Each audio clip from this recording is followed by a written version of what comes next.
All right, so World War II in a nutshell.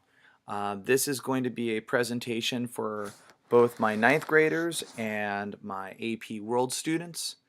And here we go.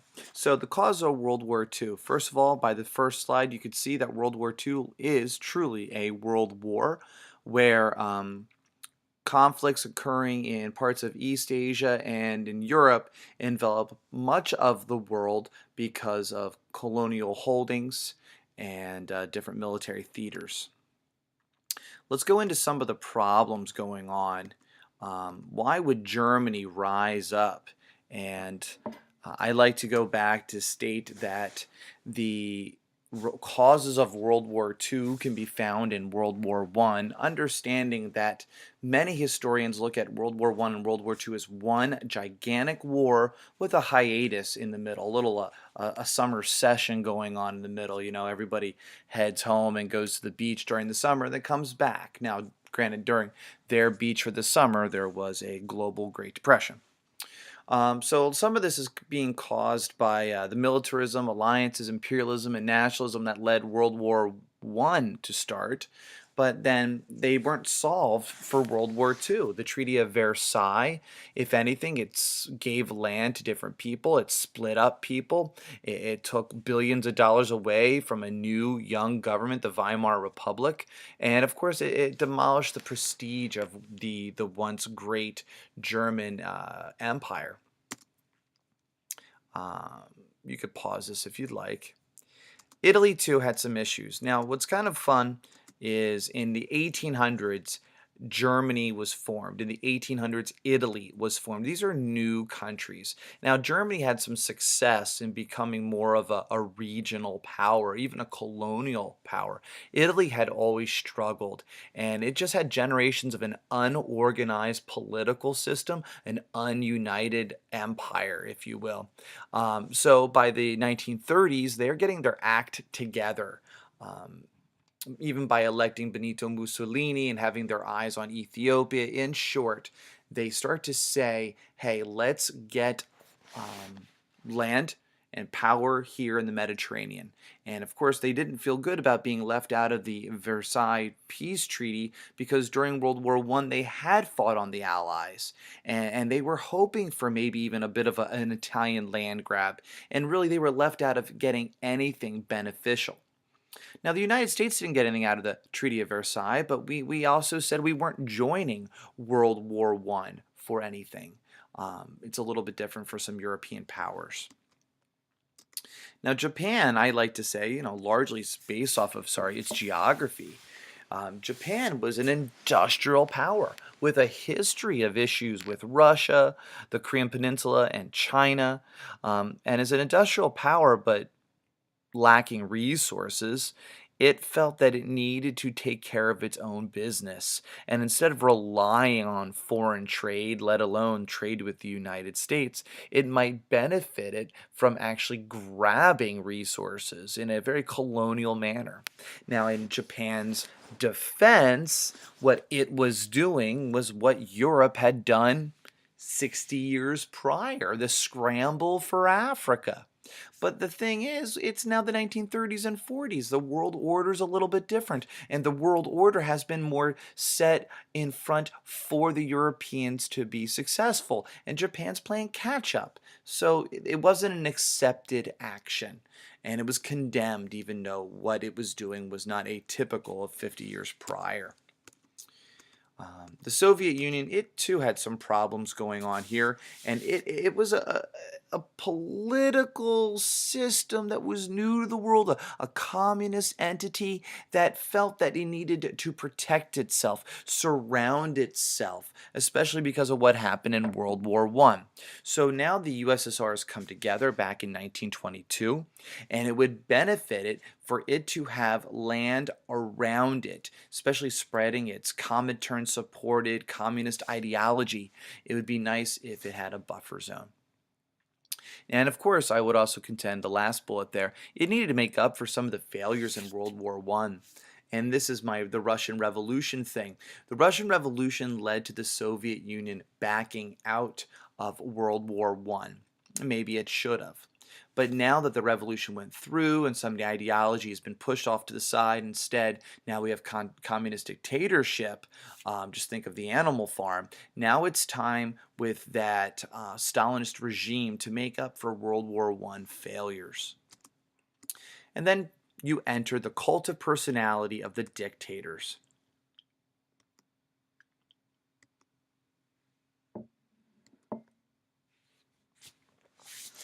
I am not going to get into any great man history, but it could be said that part of World War II could have been deflected hadn't it not been for the people that were leading the different countries. And we'll study them along the way. Now, going into the war. The Weimar Republic was in a failed state scenario. The new government created that eventually signed the Treaty of Versailles never had a lot of legitimacy amongst the German populace. And they were already paying back the indemnities for World War I to the Western powers. Their economy was already falling apart because of World War I. So before we entered our Great Depression, we were having a roaring 20s. Well, during the roaring 20s in Germany was a Great Depression, where there was a 50% unemployment. And if the government of Weimar was not going to solve the problems, maybe they will look elsewhere. When you have such hyperinflation that you're bringing a wheelbarrow full of marks to go buy bread, you know you're in a failed state. And Hitler comes to power through the Reichstag. He and the Nazi Party come to power with solutions and also the blame game. So he will end it. Hitler will end the Weimar Republic as we know it in 1933.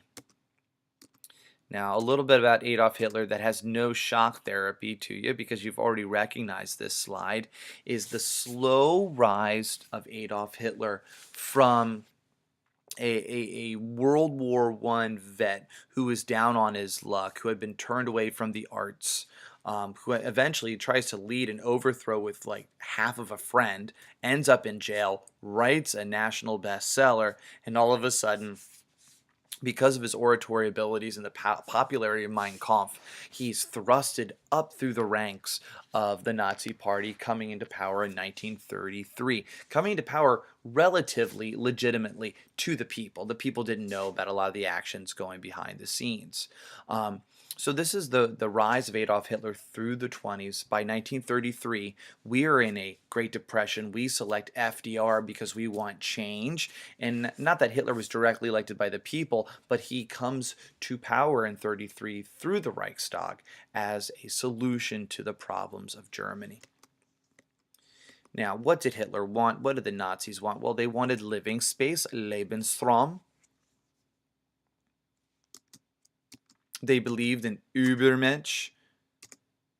I'm not talking about these slides. You should recognize these from 9th grade and my class presentations.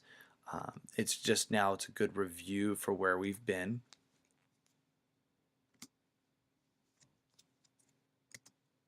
Believed in fascism. There's a fascist. So let's back up here. Hit escape. So we have a political system where the military leads, the state leads. It's not communism. You still allow prosperity, but everything's about the nation state, where you only believe that there should be an elect few that are powerful and successful, and the rest, through survival of the fittest, will be pushed away. And of course, your final goal is to create that Third Reich, that Lebensraum. Go get all of your Germanic people. Germanic, that they speak German, they eat German, they drink German, they are German ethnicity. So you want to bring the German people back together. Lebensraum, Übermensch, fascism. And now you might recognize these slides from class. Now, one of the things that I think is cool about world history is going back to say, okay, there's the swastika of the Nazi Party, but there's also the swastika of God Ganesh, or God Ganesha, if you will, shown in the background of this painting. And Adolf Hitler but was studied the Tibetan Buddhist. Adolf Hitler studied the Hindu, the Aryans that had taken over the Hindu, created the Hindu faith, where they pushed the Dravidians to the bottom of the social structure, put themselves at top. It was race based. It was hereditary based, and if anything, the swastika was a great symbol to put onto the Nazi flag. And let's just take a second and type in swastika. Can't spell that right? Swastika.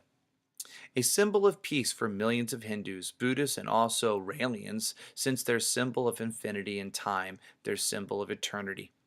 So you could say that kind of got messed up by Adolf Hitler. But that's what I said earlier in my slideshow about that whole cult of personality. The Nazi Party, the National Socialist German Workers' Party, a legitimate political party that became extremely powerful in the Reichstag, which is basically the German parliament, until eventually Hitler has it burned down. Now that is how the Nazis and Hitler came into being and where they're going to head for their nation. A little bit about Il Duce. You got the Der Führer, now you have Il Duce. He's a fascist. I already stated that he's going to want parts of North Africa. He's going to want some of the Baltics. And of course, he heads down to the only place in Africa or Northern Africa that had never been taken over, and that is Ethiopia. Not that he does well there. Ethiopia is very good at keeping its independence. But that's where he heads. Japan. The quest for natural resources. It takes the Japanese onto the mainland, going to Manchuria, eventually sliding down the coast of China, while at the same time going to Indonesia, Malaysia, Southeast Asia. This black line demarcates the furthest extent of Japanese rule. And in all of this, they have all the various islands largely uninhabited or weakly inhabited, not part of a larger nation state, which were easy for them to take, and looking for rubber, looking for oil, and looking for all of the other things necessary to create a modern industrial, self-sufficient industrial state. And then there's the Soviet Union with its roots back in the 19 teens. Lenin's ideology and Stalin's eventual tactics in the 40s will create a Soviet Union that, in modern idea of communism is a complete uber dictatorship. Well, there it is. The Axis powers. Now, I don't want to sit here and belabor the point that the Germans, the Japanese, and the Italians formed the tripartite pact, because I can't sit there and say that they acted as one. But it still told the rest of the world that this is that axis of evil. This is the enemy. So if you are going to want to fight Germany, you're going to need to fight them all, which weighs very heavy on the United States decision making. Now, the road to war in Europe started quite slowly, and a lot of the actions that I just posted there on the screen occurred in the 1930s with the United States looking on. But then again, by 33, we were in the worst of the Great Depression. 34, 35, 36, we are in the New Deal. 37, we're falling back into FDR's recession, the Roosevelt recession. So we are in no geopolitical state to talk about, foreign affairs. Here's some of those words like Anschluss, the reunification of the Germanic people, going back to Germany, Austria, Hungary, going back to the people of Germany. Mind you, Adolf Hitler is Austrian. The Munich Pact, which is just one of those great things that we love to teach in world history, the idea of appeasement. Go ahead, you may have the Sudetenland, just don't take any more. Oh wait, takes the rest of Sudetenland, Czechoslovakia, who is not invited to the Munich conference. Of course, Czechoslovakia, we just text message them, oh, by the way, your backyard is now Hitler's.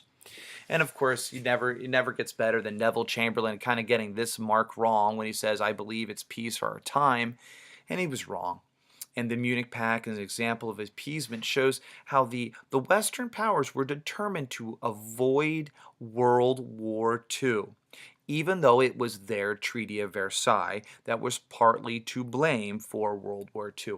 So let's just go back, and I'm not going to belabor this either, how Woodrow Wilson might have been a lot more appreciated if his soft peace approach, his 14-point approach to the end of World War I would have been more accepted, even by the Americans who don't even join the League of Nations. Now, to shore up all of his bets, he's realized, Adolf Hitler's realized that he does not have a Western Europe that's ready to fight him. Now, the Eastern Europe, he needs to hedge his bets to make sure that when he invades Poland, that he does not start a World War II with the Stalinist regime, which he knows wholeheartedly doesn't like his fascist regime. They do not, they're oil and water. So the simple idea is Adolf Hitler wants the western part of Poland. He allows, without attitude, that Stalin can have the eastern lands here. And the Nazi-Soviet Non-Aggression Pact allows Adolf Hitler to fight a war without having two fronts to deal with. Blitzkrieg. Using the Air Force, the Luftwaffe, and of course his Panzer tanks, Adolf Hitler is able to invade Poland on September 1st, 1939, when I say World War II began, even though declarations occurred a couple days later. Within 1 month, Poland is a fallen state.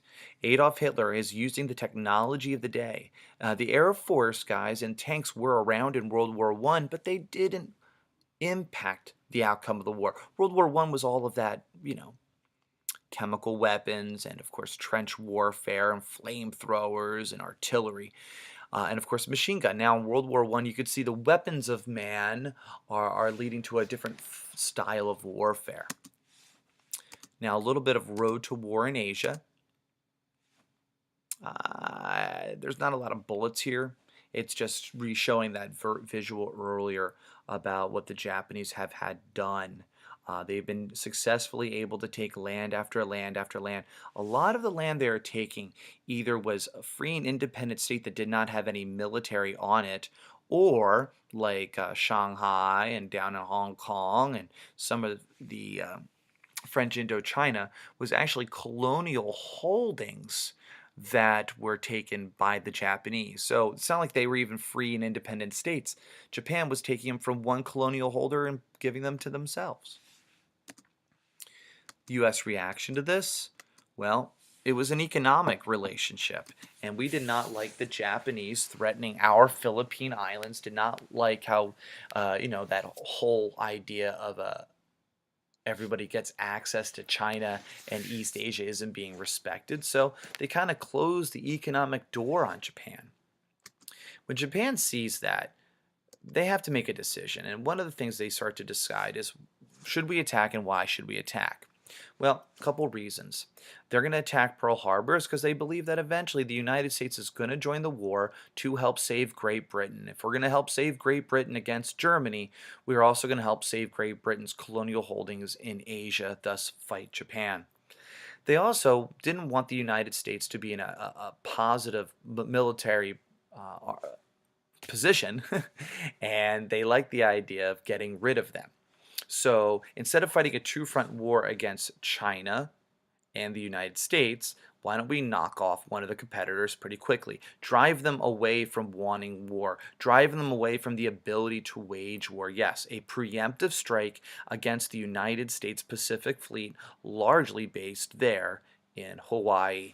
And then you just top it off with the fact that Pearl Harbor was poorly protected and was really an unprepared site. It was very easy for the Japanese for, the year previous to reconnaissance the area. There was just a couple of airstrips where all the planes are parked in a row. It's kind of like the dominoes. Just push one over, the rest are fallen. And the Japanese come in, and within a few hours, they do their damage. And there we go. We can see Battleship Row here. Everything in red, not so good. Just a little bit here. This is stuff that would never appear on an AP test.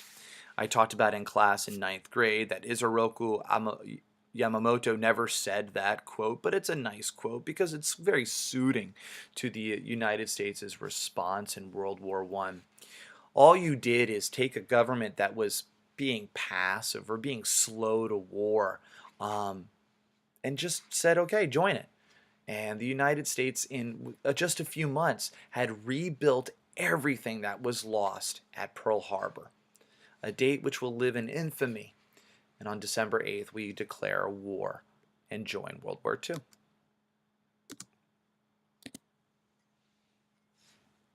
Now I'm going to click out of this, and I'm going to go to what we were doing for much of the war before we joined it. So, this slideshow is about how the United States was at peace with before we declared war in December 1941. But you'll see that when we lost our allies, Western Europe and France, we were slowly drumming up to war, something that FDR had called anything but war. That was his strategy. Do anything possible but join the war. Well, Congress passed the Neutrality Acts. So by 1935, Congress is trying to state to the world, we are going to stay out of World War II. We're going to worry about our own issues, and we are not going to deal with it. I have a lot of good Dr. Seuss political cartoons in this slideshow. Now, the thing is, the Neutrality Acts were passed by Congress, but the President of the United States has a different role, a different responsibility as Commander-in-Chief. And it's not all to have an ideological approach to things, it has to be sometimes be a pragmatic approach. He needs to defend his friend England there across the pond. So you can start to see we did have ways to get around the Neutrality Acts, such as the cash and carry policy of the 1937 Neutrality Acts, saying, go ahead, you can buy things in cash, you can carry them on your own ships, it only seems to benefit us. Of course, this Dr. Seuss cartoon is saying, it's going to eventually pull us into the war anyway. We did support, as a nation, the fight going on in the Spanish Civil War. We were neutral as a whole, but we were not looking for communism spreading going into the Iberian Peninsula. So thousands of people went to fight in the Abraham Lincoln Battalion. I love this quote. Now let's just place this quote. 1939, January. So we are talking 8 months before Poland. There comes a time in the affairs of men when they must prepare to defend not only their homes alone, but the tenets of faith and humanity on which their churches, their governments, and their civilizations were founded. The defense of religion, of democracy, and of good faith among nations is all the same fight. To save one, we must now make up our minds to save all. So this, you've got to admit, is not the rhetoric of a president who is planning on staying out of World War II. Or he doesn't feel that the United States needs to be warmed up to its eventuality of joining it.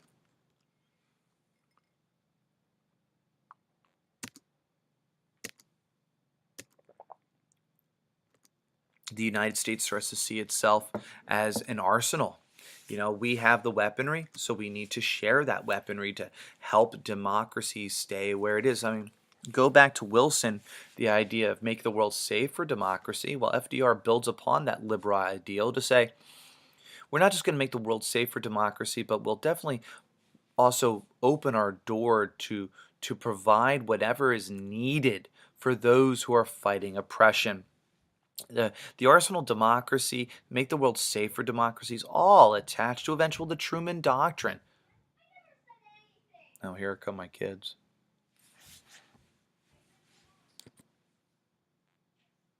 Oh, they're not coming in here. That's cool. Great quote though, right?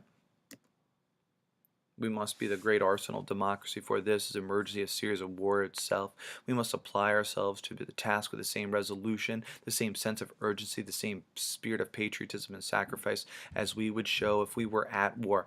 And I love this because this is FDR pulling that rhetoric of war, of conflict.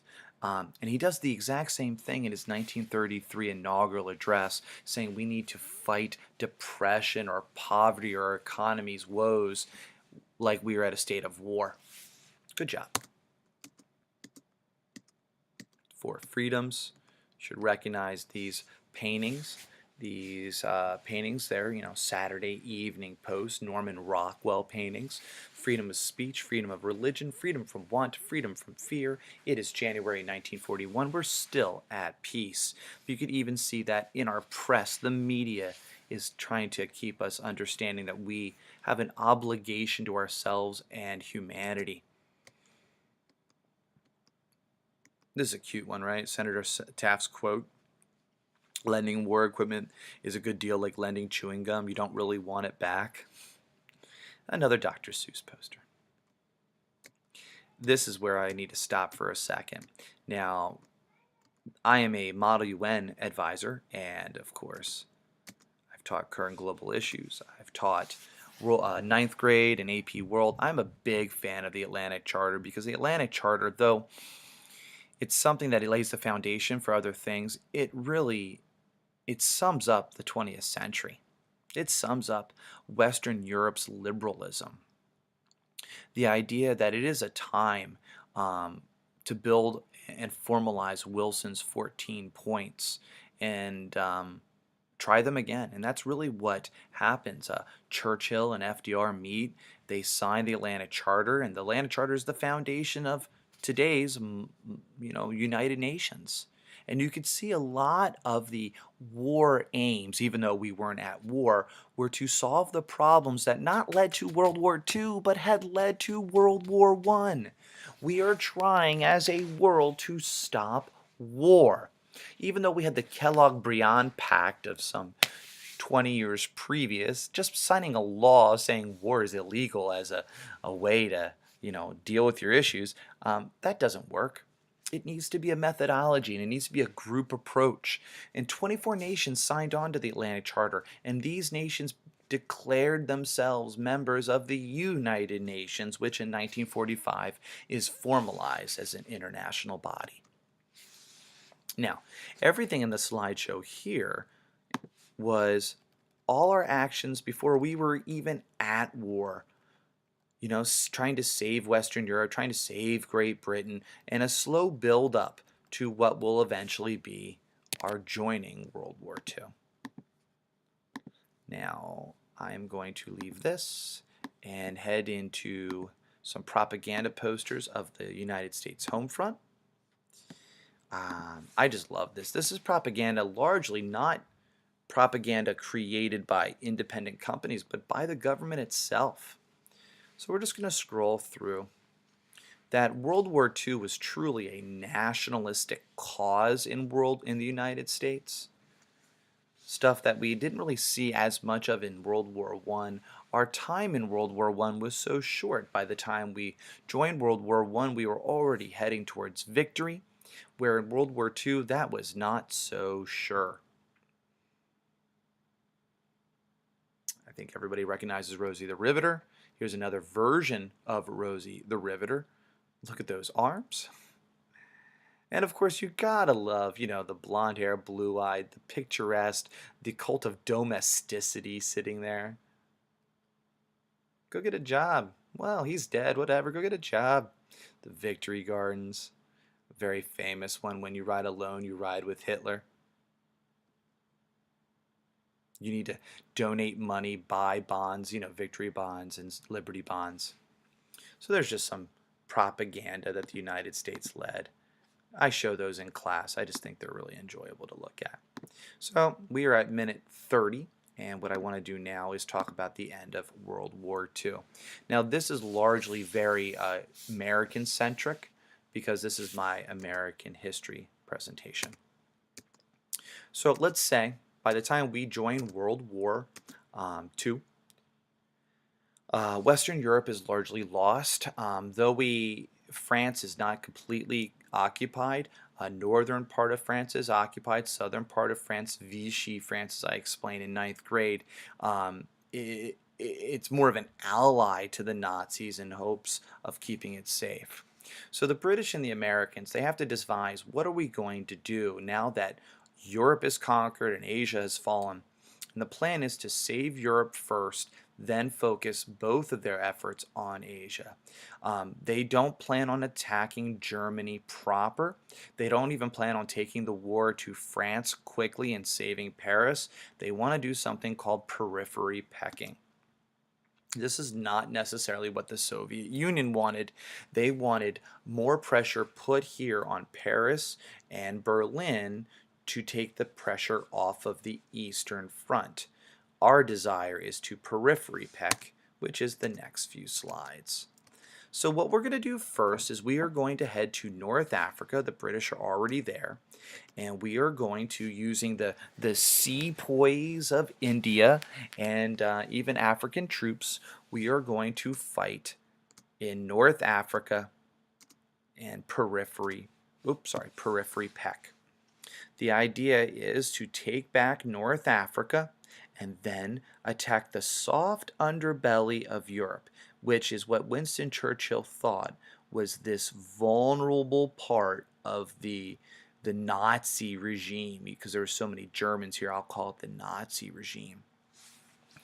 So the plan is to periphery peck, soft underbelly. Kasserine Pass, successful in getting the Axis powers back in Tunisia. The Battle of Tunis successfully pushed them out of North Africa. So you could see from the Battle of El Alamein, which is right here and saves the Suez Canal from the Nazis, 1142, within about 6 months, North Africa has been freed, leading to a very slow conflict in Italy. So the conflict in Italy, 32 minutes in, I'm stuttering. There is a movement against Mussolini. King Victor Emmanuel kicks him out of office. He flees for his time. He tries to find refuge and eventually is going to be caught, shot, and hanged for display by 45. Now before that, the FDR, Churchill, and Stalin had met in Tehran, which is in Iran, and that's where they, in 1243, plan on a spring offensive occurring, yes, D-Day, in France in the spring of 44. By January of 44, there is a full assault here at the Battle of Anzio, which is an amphibious assault very close to where Rome will be. And with this occurring, Italy is going to, yes, what I would like to say, quit the war. Now, just because the government of Italy is making its peace doesn't mean Germany is quitting on the boot. And by keeping German soldiers down here, it's keeping the Allies as far away from Germany proper as possible. So there is going to be another 2-year war conflict in Italy against Germans that is extremely slow and very brutal, very brutal. And I'm not going to get overly into this. This is stuff you should recognize. It's the attack on D-Day.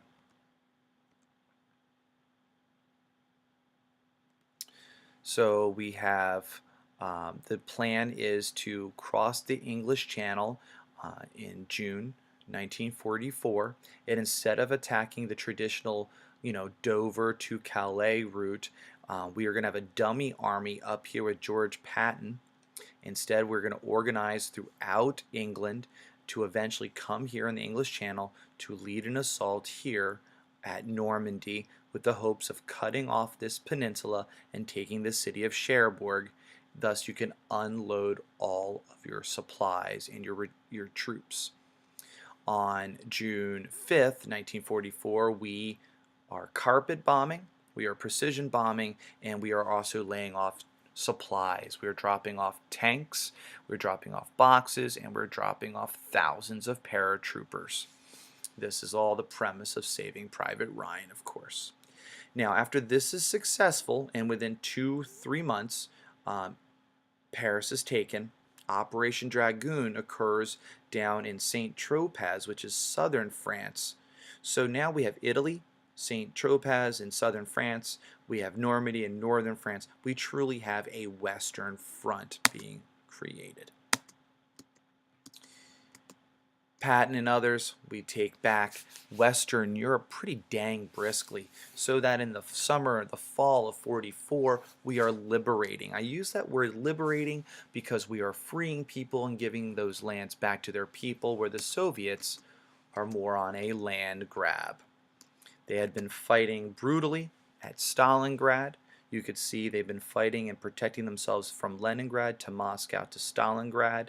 Hitler had invaded some 4 years previously, stabbing Stalin in the back, if you will. The Soviets, like World War I, the Russians are facing some of the worst casualty rates, and maybe it's because of their weather, maybe it's because of the brutality of the Nazi regime. You could also say it's because of Stalin's lack of desire to protect his troops. When you're led by a dictator, the last thing you're going to care about is the individual needs of your soldiers, especially a brutal dictator who had been sending people to the gulags for decades. The race to Berlin is how I like to summarize the end of World War II. At Yalta, the three powers meet again. You can see FDR's not looking too good. We are in the process of freeing Western Europe, where Stalin's in the process of taking over Eastern Europe, the Soviet land grab. Now, at Yalta, FDR made a choice, in my opinion, to quit on Eastern Europe. They all decided on an unconditional Nazi surrender. That means Germany needed to fall. They decided to split the Berlin, which will be the splitting of Berlin and eventually the splitting of Germany during the Cold War. Churchill and FDR will push that Stalin allows Eastern Europe to stay under his control, but eventually allow democratic elections. Doesn't happen too much. The Soviet Union will then promise two things. Number one, the Soviet Union promises to join in Japan in the Pacific War, which we needed because we didn't even have the atomic bomb yet. And the USSR also agrees to help create and participate in the United Nations, which is really, in my opinion, FDR's baby.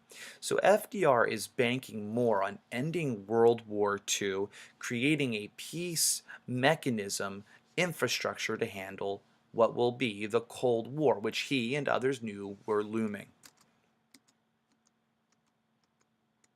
You may hit pause if you'd like.